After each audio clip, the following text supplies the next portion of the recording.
Hello दोस्तों, तो आज मैं आपको बताऊंगा कि जब किसी वस्तु को हम ग्राउंड से करते हैं प्रोजेक्टाइल, तो प्रोजेक्टाइल कराने के बाद उसकी जो वेलोसिटी होती है वो किस प्रकार होती है।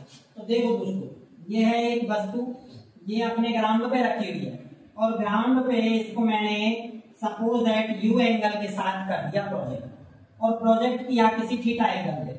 तो हम जानते हैं कि जैसे ही हम इसे करेंगे प्रोजेक्ट, तो एक वेलोसिटी इसकी होगी u sin थीटा और एक वेलोसिटी होगी u cos थीटा। इसे हम कहते हैं भाई ux और इसे कहते हैं uy, यानी ये y डायरेक्शन में वेलोसिटी है और ये x डायरेक्शन में। अब जब मैं इसके पाथ को देखता हूं तो इसका पाथ होता है कुछ कुछ कुछ कुछ ऐसे जाके, और ये टू द ग्राउंड हिट करेगी और हिट करने के बाद इसकी वेलोसिटी 0 हो जाएगी। अगर मैं देखूं तो इसकी वेलोसिटी कुछ ऐसे होगी और इधर ux भी होगा। अब देखो uy चलते चलते चलते चलते चलते चलते यहाँ तक लेकर आया, लेकिन यहाँ पे जो u होगा वो माइनस uy है और यहाँ पे uy पॉजिटिव है। अब देखो इसकी मैक्सिमम हाइट पे यदि मैं बात करूं तो भाई uy हो जाएगा 0।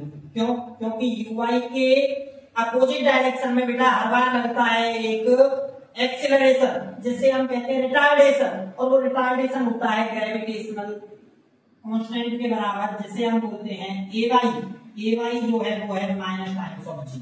और ये हर मिनट हर सेकंड कम करेगा स्पीड को। कितना कम करेगा? माइनस जीटी कर देगा। जितने टाइम हम आगे बढ़ेंगे उतने ही जी के मल्टीप्लाई में कम करता हुआ चला जाएगा।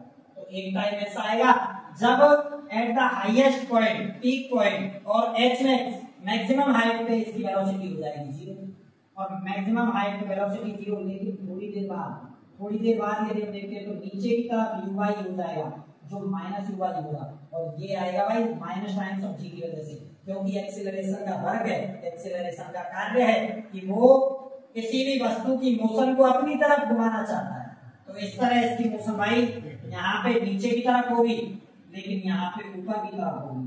Thank you very much. मिलेंगे बेटा अगली क्लास में।